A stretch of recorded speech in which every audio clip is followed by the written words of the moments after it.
हरे भरे जंगल में चारों ओर एक ही चर्चा थी। जंगल में इंटरनेट आया है। सब इसी बारे में बात कर रहे थे।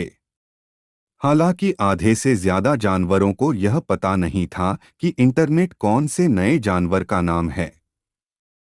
फिर भी वे यह पता लगाने की कोशिश लगातार कर रहे थे कि यह नया जानवर खतरनाक तो नहीं है।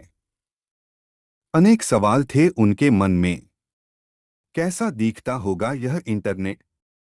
उसकी पूंछ होगी या नहीं? अरे नहीं भाई, यह जानवर का नाम नहीं है। तो फिर क्या है? यह एक चिड़िया का नाम है। ओह अच्छा अच्छा, चिड़िया होती है यह। इस तरह की बातें पूरे जंगल में हो रही थी। शाम को राजा शेर ने सभी जानवरों को अपनी गुफा के सामने बुलाया है। तब वे हमको इस इंटरनेट से मिलवाएंगे। वे एक दूसरे को बता रहे थे। शाम को ठीक 6 बजे सभी जानवर, पक्षी और जंगल के बाकी सब प्राणी शेर की गुफा के सामने इकट्ठे हुए। राजा शेर एक अजीब सी चीज के साथ बाहर निकले। ये क्या है? फिर फुसफुसाहट होने लगी। तब शेर ने कहा, दोस्तों, यह है कंप्यूटर। कंप्यूटर? और एक जानवर? सबने सोचा।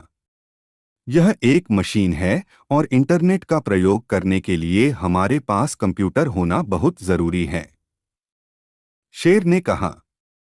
सभी ध्यान से उसकी बात सुन रहे थे। इंटरनेट के माध्यम से हम दूर दूर रहने वाले अपने दोस्तों और संबंधियों से घर बैठे बात कर सकते हैं।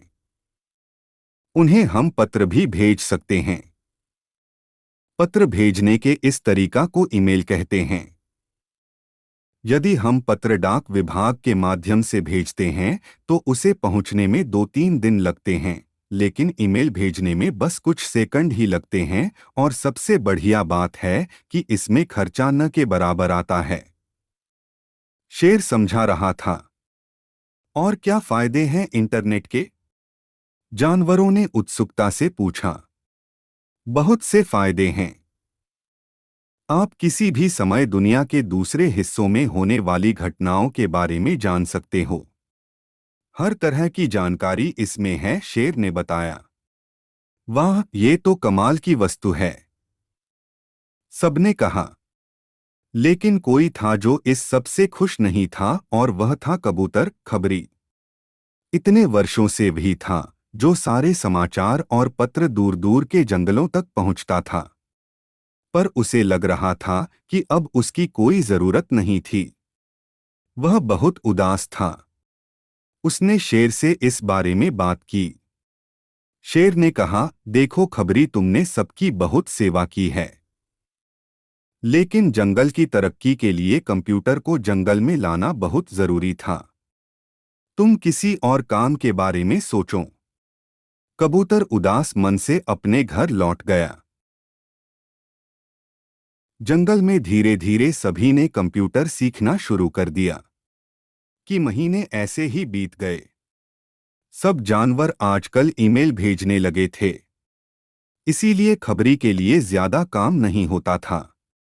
बच्चे किताबों से ज्यादा इंटरनेट पर पढ़ाई करना चाहते थे। पूरा जंगल जैसे कंप्यूटर पर निर्भर हो गया था। एक दिन बहुत तेज बारिश हुई।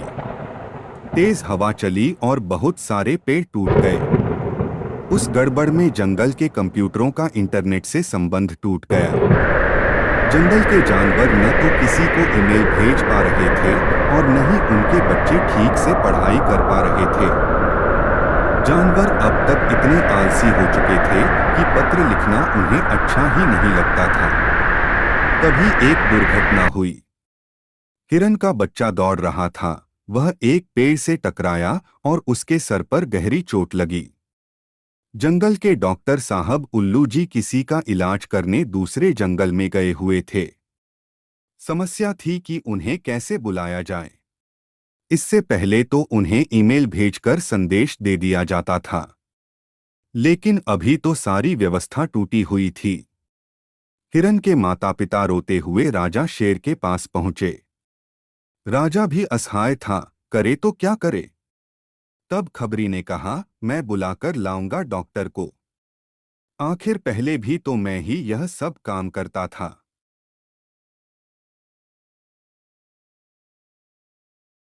सबको बहुत तसल्ली हुई कि खबरी आज भी उनकी मदद करने को तैयार था। तो खबरी उड़ा और कुछ ही देर बाद डॉक्टर उल्लू जी वहां पहुंच गए। खबरी के कारण ही हिरन के बच्चे की जान बच पाई। अब खबरी की बारी थी सबको समझाने की।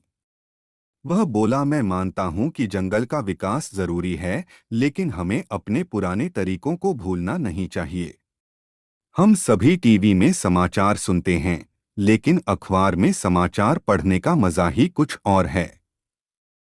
ऐसे ही कंप्यूटर का प्रयोग करें, लेकिन हमें उस पर पूरी तरह निर्भर नहीं होना चाहिए। क्योंकि मशीन तो मशीन ही होती है। क्यों, ठीक कहा न मैंने? जवाब में सबने बस हाँ में सिर हिलाया। वे समझ गए थे अपनी गलती को।